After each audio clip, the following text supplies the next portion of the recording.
Buongiorno a tutti, sono Stefano Zanotto dell'Osteria Armandi Treviso e sono qui per proporvi il nostro menù pasquale, molto semplice, sicuramente tradizionale e fatto con prodotti tipicamente stagionali.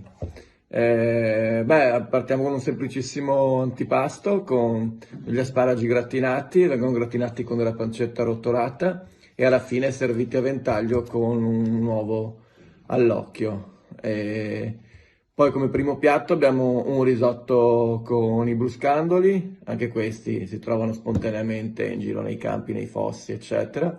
Altro non è che un germoglio di luppolo selvatico. E poi di secondo uno stinchetto di agnello cotto al forno con il vino Raboso Piave, tipicamente pasquale, non in vino ma lo stinco. E poi qui ci abbinerei sicuramente dei contorni tipici stagionali nostri. Qui abbiamo solo l'imbarazzo della scelta, a parte le patatine al forno, ecco, un purè di patate di sedano rapa, abbiamo piselli, broccoli, cavolfiori, chi più ne ha più ne metta di verdura. Grazie a tutti e buona lettura, buona Pasqua a tutti.